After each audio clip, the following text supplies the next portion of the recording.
Se você já sintonizou aqui no canal da Rádio Vox, sejam todos bem-vindos, muito prazer, eu sou o Rodrigão Reis. Hoje eu tô num local diferente aqui, né? Seria esse um estúdio de rádio, um escritório de algum roqueiro, alguma coisa? Não, velho. Nós estamos aqui no espaço do Eduardo Fará. E quem é Eduardo Fará? É o cara referência no Brasil em tapeçaria pro seu Volkswagen Ar, velho. O Eduardo Fará é um cara que, assim, eu já viajei pra caramba, pra tudo quanto é lugar, e não tem um lugar que eu vou que as pessoas perguntam: você conhece o Eduardo Fará? Foi no Nordeste, foi no Sul, foi em Minas, enfim. Brasil inteiro, esse cara é conhecido. E hoje eu vou bater um papo com ele aqui agora pra gente saber um pouco da história dele e também conhecer um pouco do trabalho dele e a paixão dele por tapeçaria do Volkswagen Ar. Então, sintoniza aí, bora pro vídeo.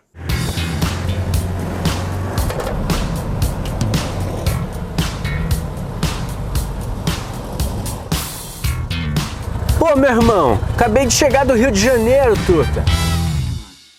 E aí, Fará, chegou do Rio de Janeiro? Cheguei, de 1.200. Rodando. Rodando, zero problemas. Que ano que é o carro? 66, primeira série, último do Vigia Menor. É isso aí. E o que você vai fazer com esse carro, Fará? Devolver a dignidade dele, né? Restaurar ele por completo. Claro que com aquele foco na tapeçaria, mas acertar todos os detalhes que faltam, coordenar a restauração, enfim. Transformar esse carro de volta num carro. É isso aí. E hoje, nosso bate-papo é com o Eduardo Fará, vai falar sobre a restauração do carro, também com foco em tapeçaria. Então, sintoniza aí. Grande Eduardo Fará. E tudo aí, bem, mano? Tudo bom? Tudo Beleza? certo. Tudo bom. Bem, eu não tô aparecendo no vídeo, porque o espaço onde a gente tá aqui é bem compacto, né? Então eu sentei aqui, tô batendo papo de frente com o Fará, mas... Fará, dá um salve pra rapaziada, pode dar um oi ali só. Opa, e aí? Tudo bom, pessoal? Mas Tudo eu tô certo, por aqui, beleza? ó. Fará, bem, primeiramente eu queria conhecer quem é... E queria não, né? Quero saber como é que começou a tua paixão por Volkswagen Ar e por tapeçaria. O Fará é um cara conhecido o Brasil inteiro aí, pela qualidade do seu trabalho que ele faz com tapeçaria. Mas eu quero saber, cara, como é que começou isso com você? Então, começou com o Fusquinha branco que eu ganhei do meu avô, com 9 anos de idade. É até um pouco atípico a gente dizer que uma criança ganhar com 9 anos de idade um carro. Sim, eu ganhei o carro dele com 9 anos.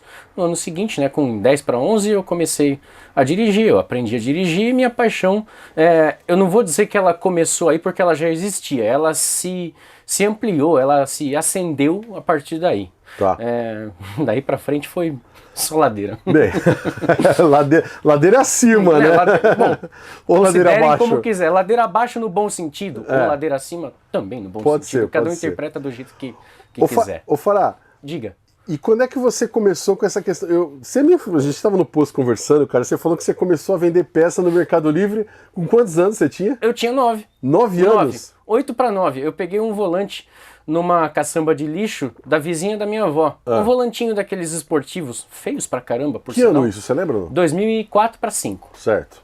Eu vendi o volante no Mercado Livre, eu peguei ele na caçamba de lixo, anunciei lá sem ter a mínima ideia do quanto valia, não sei, até hoje eu não sei se eu vendi caro ou se eu vendi barato. Mas o Mercado Livre já tinha naquela época, já? Já né? tinha. Tá. Naquela época era a fusão do Mercado Livre com Arremate.com. Quem é das antigas vai lembrar do Arremate.com. Nossa, é verdade, é verdade.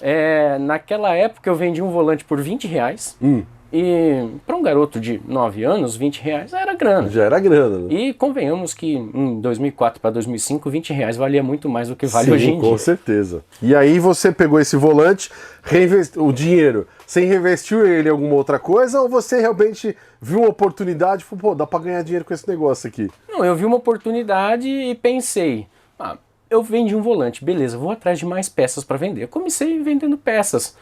Pegava uma lentezinha de lanterna aqui, outra ali, restaurava, arrumava e anunciava. E eu comecei no Mercado Livre. Eu atualmente não faço as vendas pelo Mercado Livre, porque hoje o público lá é um e o meu público é outro. Certo. Mas posso dizer que o meu início foi sim vendendo peças por lá. Tá. Mas a minha paixão já vinha desde antes dessa oportunidade, digamos assim.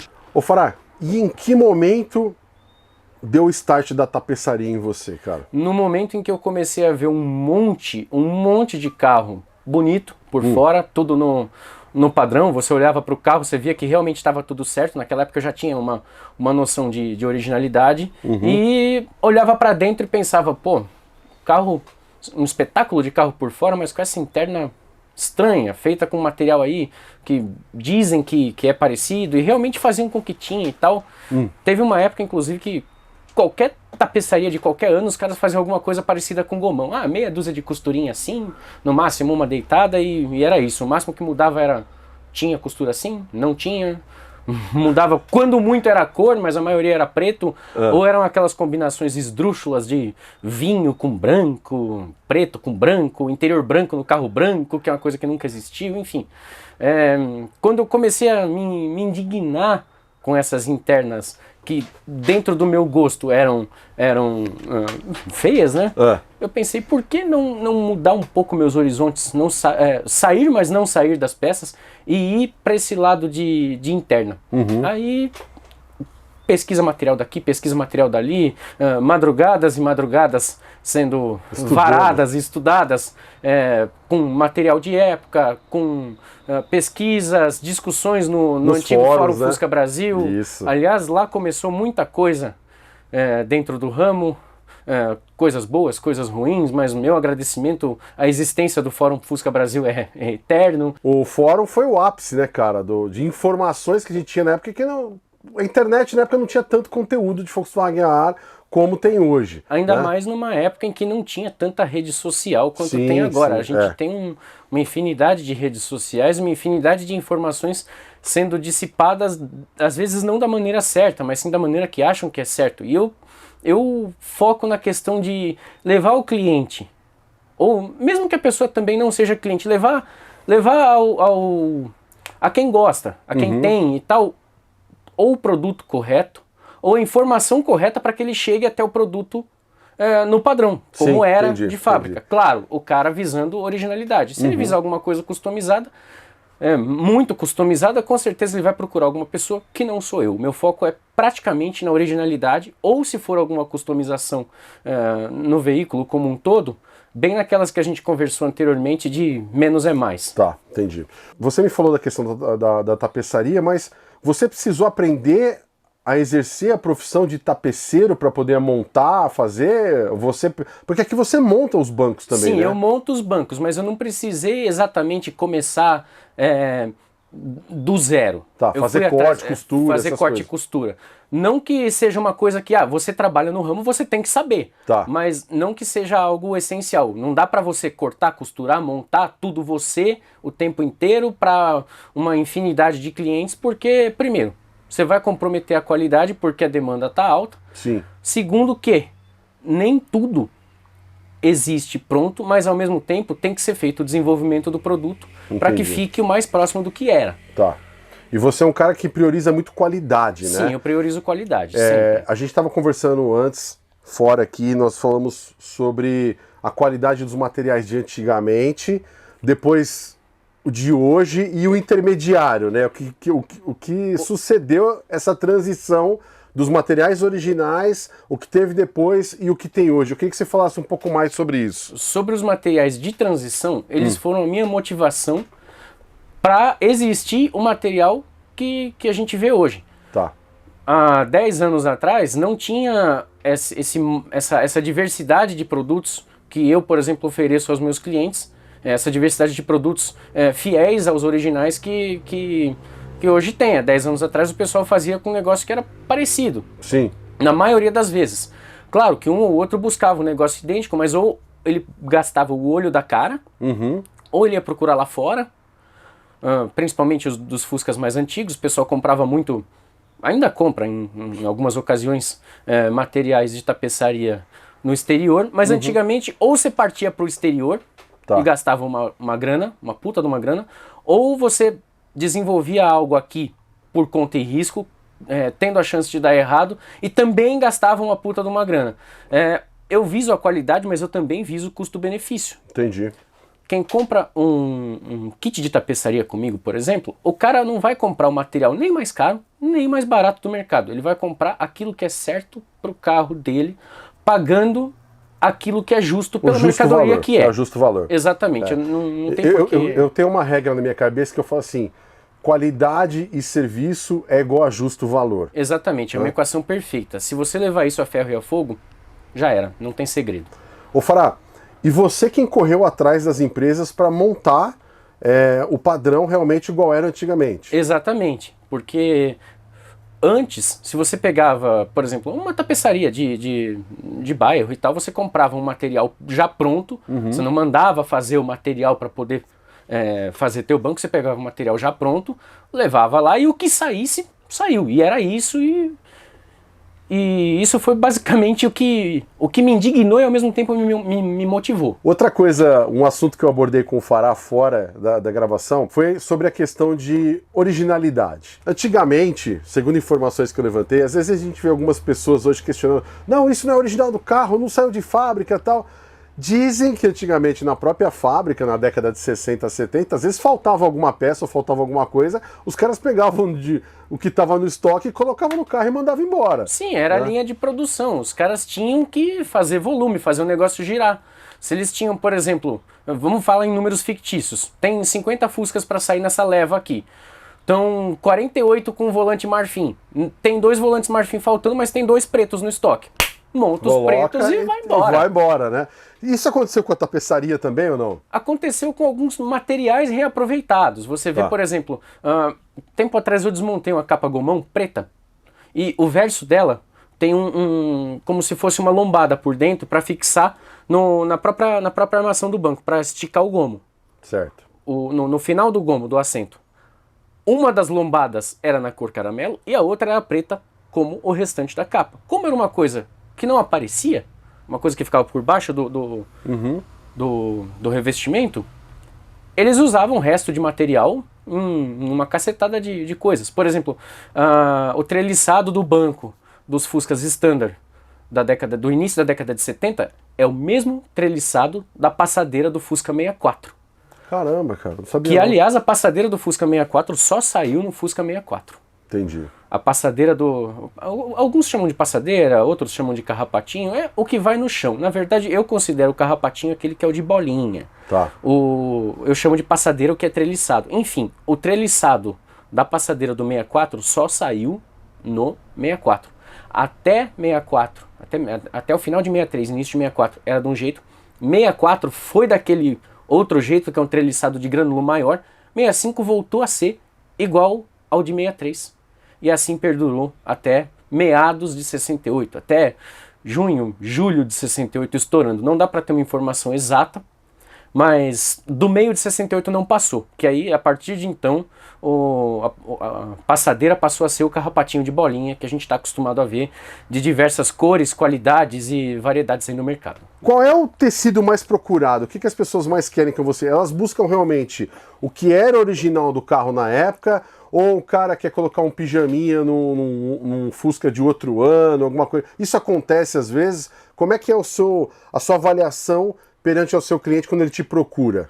A maioria dos meus clientes me procura querendo voltar à tapeçaria do carro, ou às vezes até alguns outros detalhes que eu também mexo, querendo voltar ao original. A pessoa procura a peça e a informação corretas para colocar no veículo, para colocar a peça certa, né, para o veículo não ficar fora de padrão. Mas é claro que sempre tem um ou outro sem noção que pede uma personalização esdrúxula, e eu educadamente digo que aquilo ali é de mau gosto e eu não vou fazer.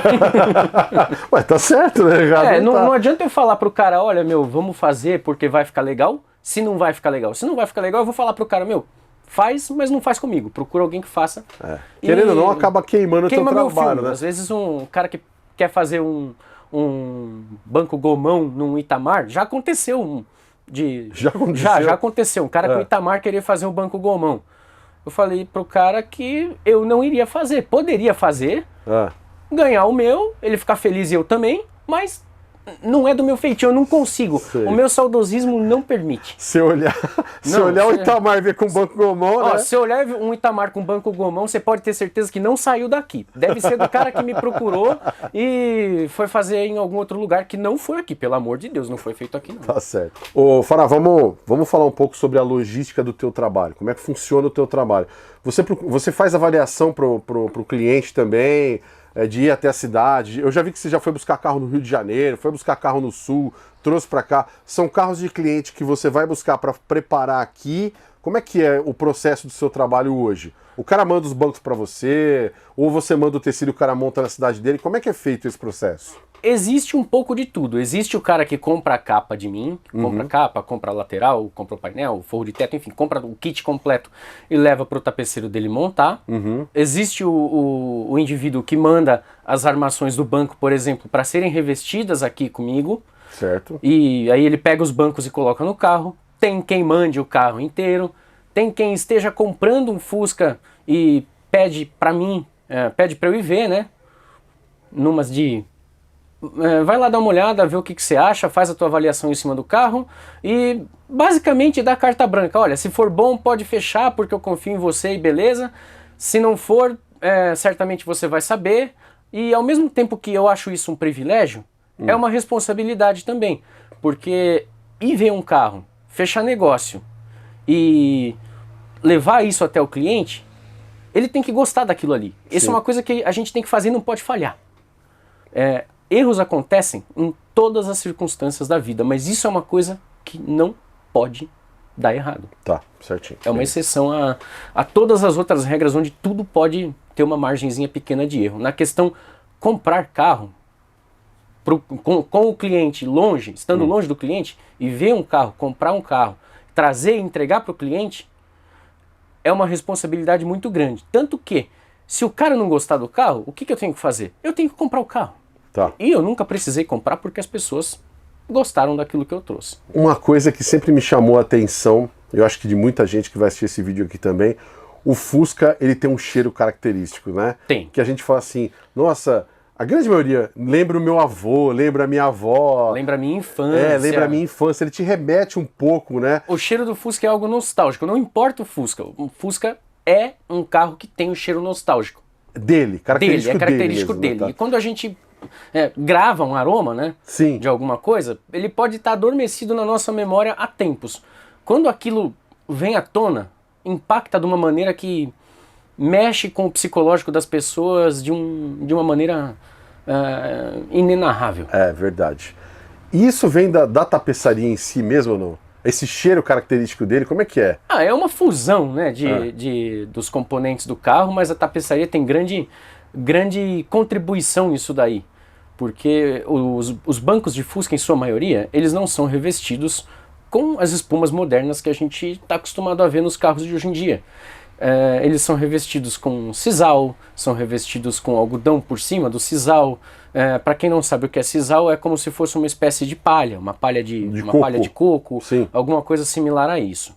E o que causa esse cheiro característico no carro, além de peças metálicas, às vezes de combustível que está vazando, que tem muitos carros que vazam, apesar de não ser o correto, muitos vazam. Esse cheiro de gasolina com sisal é que provoca o cheiro de Fusca. Durante esse tempo que você trabalha com tapeçaria, já aconteceu alguma coisa inusitada, assim, de você estar desmontando o carro, encontrar foto, né, 3x4, moeda, o que você já achou de mais estranho, assim, cara? Olha, já achei foto 3x4, já achei moeda, já achei talão de estacionamento rotativo, cartão de banco, enfim, uma infinidade de coisas. Mas a coisa que mais me marcou até hoje foi quando eu estava desmontando um quebra-sol e tinham revestido com o mesmo material do teto o quebra-sol. Era muito usual revestir o quebra-sol. Aí eu tirei o revestimento por cima do quebra-sol, que eu sabia que o original estava por baixo. O revestimento original prensado estava por baixo. E assim que eu tirei a capa, eu vi uma frase escrita com caneta. Ali, uma frase brega, eu não lembro exatamente o que a frase dizia, mas é uma frase de amor, uma frase romântica, tosca e ao mesmo tempo o cara se declarando ali, dizia algo do tipo, se você não me quer mais, devolva meus sonhos, era alguma cafonice do tipo assim, ridículo, mas foi uma coisa que me marcou, eu vi isso e pensei, nossa, que coisa horrível. Outra coisa que eu vi muito, né, em alguns casos que eu já gravei, são as famosas capas que protegiam os bancos, né? Antigamente, década de 90, 2000, aquela coisa, o carro com o plásticozinho no banco, com o plástico no banco, o carro era zero. Tinha gente que nem tirava o plástico do banco. Pra falar que tava de carro zero pra todo mundo. Justamente. Tinha 2 anos o carro e a capa tava ali, esfarelando. E o cara, não, porque meu carro é zero, porque não sei o quê. Se tivesse Cinesp na época, ia ter muita gente caindo do cavalo. Com certeza. Mas, Fará, a capa, na época, ela saiu como acessório, né? Sim, ela saiu como acessório. Porque, inclusive, hoje eu estava até mostrando para você um Fusca que apareceu em Jaboticabal para venda, um 62, e ele tava com uma capa Copacabana, né? Por cima do original. Por cima do original. Me fala um pouco sobre essas capas. Como é que funcionava isso aí na época? As próprias concessionárias, quando o sujeito ia lá comprar o seu carro ou zero, ou até mesmo usado, elas ofereciam na gama de acessórios delas, né? Além de alguns outros acessórios, como as calotas raiadinhas, lanternas Jurema, enfim, tem um monte de acessórios de concessionária, ofereciam as capas para os bancos.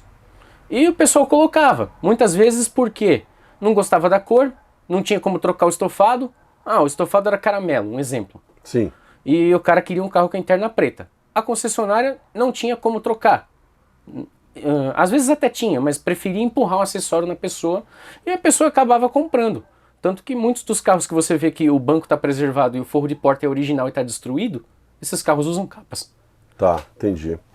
Capas que estão geralmente desde zero no carro, por cima do original. Aí você vai tirar a capa toda destruída, tá o original zero por baixo. Quais eram os modelos de capas que tinha na época? As marcas, né? Você lembra? Tinha Copacabana, que é uma das mais famosas, né? Que é aquela quadriculadinha. Tinha capa Pullman, capa Sarel. Tinham muitas outras marcas também. E o material dela que era? Couro? Era o que chamavam de napa, né? Na época, que é um couro, um curvinho meio elástico, assim. E ele já vinha meio brilhante. Não era um material de muito boa qualidade, mas também não era ruim. Em relação ao que é hoje, era bom. Em relação ao que é hoje, aos curvinhos de linha, né, de loja, sim, que tem hoje, era bom. Mas, claro que, como tudo avança, a qualidade dos curvinhos e dos tecidos de hoje em dia também avançou. Claro que tem aquele material barato, que por sinal eu não trabalho. Barato que eu digo no sentido de má qualidade. Sempre vai ter uma linha B, uma linha C, uma linha D, mas a linha A ou a linha A+, tá muito boa. É possível você ter um material idêntico ao original com uma qualidade tão boa ou melhor. Bem, então agora é o seguinte, nós vamos sair um pouco desse bate-papo estático que a gente está aqui para mostrar um pouco o trabalho do Eduardo Fará, os produtos que ele tem aqui que pode oferecer para vocês aí. Bora lá, Fará? Bora. Bora lá conhecer então. Vamos conhecer um pouco do espaço aqui agora, né? Sim. Pra gente poder mostrar pra rapaziada os tipos de materiais que você tem. Esse aqui é um material do Standard, né, dos Fuscas 1300, da segunda série de 1970 até 1973. Em 74 o padrão já mudou, o padrão do material já mudou. Sim. Entretanto, o padrão de costura continuou o mesmo. Você pode ver que ele tem uma costura dupla na ponta, né, uma costura eletrônica dupla aqui na ponta. E no meio a costura é simples. Inclusive, este também é um reaproveitamento de uma prensa de 64. Tá, entendi. O que mais? Circulando aqui, desse lado aqui. Ó, aqui a gente pode mostrar com bastante destreza o forro lateral traseiro aqui de um 58, 59 na verdade, né? Que ele tem o friso e o treliçado daqui para baixo e daqui para cima as costuras eletrônicas parando antes do final, elas não vão até o final. E o material aqui ele é um granuladinho popularmente chamado de pólvora, grana pólvora. Legal. Bacana. Isso tudo você tem novo aqui, né, Fará? Sim, novo e sob encomenda. Esse aqui já está vendido. Tá, beleza. Continuando aqui, aqui nós temos o jacarandá, né? Sim, um painel jacarandá, ainda em processo de alisamento. Falta alisar ele aqui, nessa parte, para ele perder aquela porosidade absurda que as bases têm. É feito um trabalho de alisamento em cima para não ficar com aquela cara grotesca de réplica.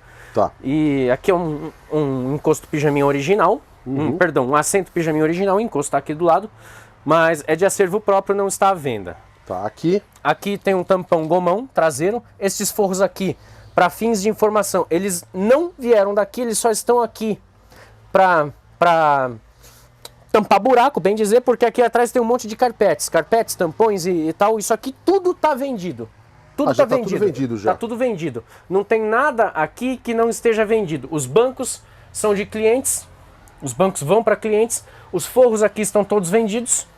E aqui, ó. A gente tem tudo embaladinho. Tá tudo embaladinho. Prontinho. Aí no caso o cliente só manda e ele só monta lá, né? Isso, exatamente. O cliente recebe pela transportadora.